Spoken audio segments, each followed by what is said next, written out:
आप लोगों को ये जान करके सुखद आश्चर्य होगा कि वही श्रीमद् भगवत गीता के 700 श्लोकों का कविता में अनुवाद करने का काम गुरु गोविंद सिंह जी ने किया, गोविंद गीता के नाम से।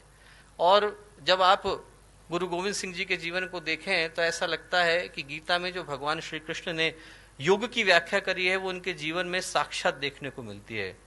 दूसरे अध्याय में जब भगवान श्री कृष्ण कहते हैं बुद्ध युक्तो जहाती है उभे सुकृत दुष्कृते तस्माद योगा युज्वस्व योग कर्मसु कौशलम। योग कर्म का शिखर पर जाकर के उपस्थित हो जाना है। और वैसा ही जीवन गुरु गोविंद सिंह जी का था। उनके व्यक्तित्व का एक एक आयाम ऐसा लगता है जैसे हिमालय की चोटी पर जाकर के बैठ गया है। उनके विषय में बोलें तो ऐसा लगता है जैसे भगवान कृष्ण या गुरुदेव के विषय में बोल रहे हैं। 3000 के करीब पुस्तकें गुरुदेव ने लिखी, 24 गायत्री के महापुरुष चरण करे, इतना बड़ा संगठन खड़ा किया, साधक थे, संत थे, तपस्वी थे। व्यक्तित्व का हर आयाम शिखर पर था। और वैसा ही गुरु गोविंद सिंह जी के विषय में बोलते हुए लगता है। और दो अद्भुत सोचें गुरु गोविंद सिंह जी इस देश को, इस राष्ट्र को देकर के गए। पहली, राष्ट्र के प्रति अगाध निष्ठा, अटूट भक्ति।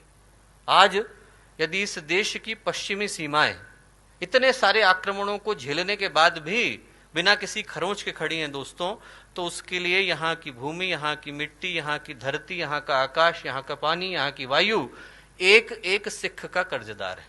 एक एक सिख का, खालसा का कर्जदार है, गुरु गोविंद सिंह जी का कर्जदार है।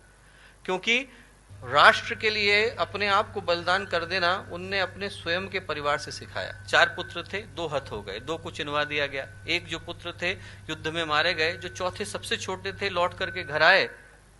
गुरु गोविंद सिंह जी ने पूछा क्यों आए? बोले प्यास लगी थी।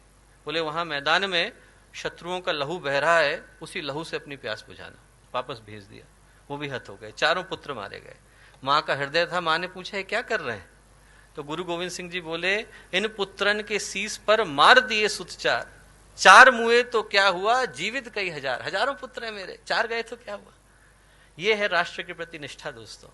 एक एक खून का कतरा बहा देना, एक एक सांस को सुपुर्द कर देना, ये राष्ट्र धर्म है। धर्म वो नहीं है कि हम मंदिर में जाएं, घंटे घड़ियाल बजाएं, भगवान के कान दुखाएं।